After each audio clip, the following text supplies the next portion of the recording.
किसके दिमाग कण यूपी को बनाएगा चुनाव का सबसे बड़ा रण। मायावती क्या करेंगी बीजेपी से यारी, सपा से निकालेगी अपनी पुरानी दुश्मनी सारी। योगी की पुलिस ने मचाया गदर तो मायावती भी अखिलेश से रिश्तों की खींच दी रबर। जी हां, यूपी पुलिस ने जब अतीक अहमद की उल्टी गिनती शुरू की है तब से राजनीति की गलियों में हलचल मची हुई है, क्योंकि कभी एक समय था जब अतीक अहमद भी यूपी के कद्दावर नेताओं के शुमार था। लेकिन योगी सरकार ने जब से अतीक अहमद के काले चिट्ठों की फाइलों का पढ़ना शुरू किया है तब से ही अतीक अहमद कद्दावर नेताओं की कैदी में बन गया है। और कैदी भी ऐसा वैसा नहीं, उसने बुआ और बबुआ के रिश्तों में खटास डाल दी है। अब इसे योगी से माया का डर कहें या फिर राजनीतिक उठापटक, आपको हम आगे बताएंगे कि मायावती ने ऐसा क्यों बोला, इसके पीछे कारण क्या था, तो आप ये भी जान लीजिए। हम आपको ये भी बताएंगे, लेकिन इससे पहले आपको यह जानना जरूरी है कि मायावती ऐसा क्या बोला कि बुआ और बबुआ के रिश्ते में खटास आ गई। इस खबर की तह तक जाएंगे, लेकिन उससे पहले आपको बाहरी बात को पता होना जरूरी है, जिससे बाकायदा मायावती ने लिखकर सपा पर निशाना साधा था। दरअसल वो मायावती ने बीते सोमवार को कहा है कि प्रयागराज में राजू पाल की वर्षों से पहले हुई हत्या के मुकदमे का अहम गवाह अधिवक्ता उमेश पाल व उसके गनर की हत्या के मामले में अतीक अहमद के लड़के व उसकी पत्नी के ऊपर एफआईआर दर्ज किए जाने की भी सूचना प्रकाशित हुई है। और इसी बात को आगे बढ़ाते हुए उन्होंने कहा है कि बीएसपी ने इसका गंभीरता से संज्ञान लेते हुए यह भी निर्णय लिया है कि इस मामले में चल रही जांच में इसके अगर दोषी साबित होती है तो फिर श्रीमती शाइस्ता परवीन यानी कि अतीक अहमद की पत्नी को पार्टी से निष्कासित कर दिया जाएगा। अब मायावती के पार्टी के शब्द बाण यही नहीं रुके, उन्होंने यह भी बात आगे बढ़ा दी कि कहा कि यह बात भी सर्वविदित है कि अतीक अहमद समाजवादी पार्टी का ही प्रोडक्ट है, जिस पार्टी में वह एसपी व एमएलए आदि भी रहा है, तथा अब राजू पाल की पत्नी भी बीएसपी से सपा में चली गई हैं, जिस पार्टी का वह मुख्य दोषी ठहराती थी। अतः इसकी आड़ में भी कोई राजनीतिक करना ठीक नहीं है। मायावती भी पार्टी में इतना बोला कि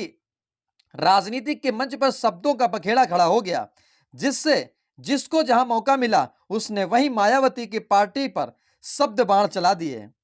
और इन्हीं तीखी तीरों से बुआ और बबुआ के रिश्ते में पहले से ज्यादा खटास ला दी है। अखिलेश से लेकर शिवपाल यादव तक मायावती पर आक्रामक दिख रहे हैं,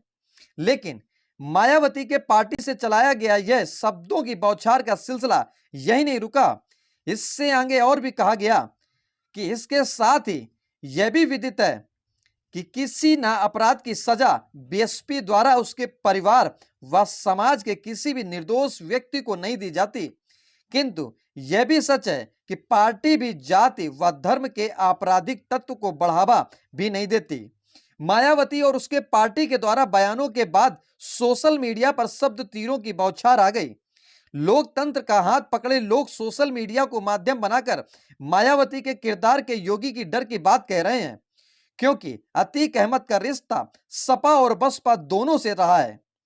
और शायद इसी मायावती की तरह का बयान देकर योगी की नजरों में खुद को सही साबित करना चाहती हैं, ताकि उत्तर प्रदेश में चल रही जीरो टॉलरेंस की नीति उनकी पार्टी में वर्तमान नेताओं पर लागू न की जाए और अतीक अहमद की इसी तरह से उनकी पार्टी के कार्यकर्ताओं के चिट्ठे खोले जाएं।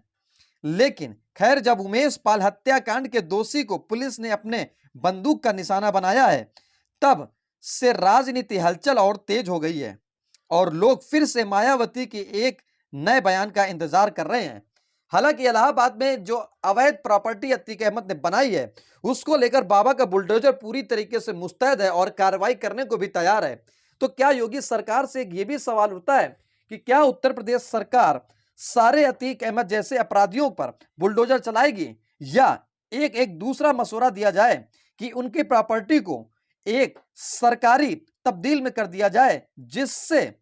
आम आदमी को उस प्रॉपर्टी से सहूलियत मिल सके, यानी कि एक ऐसा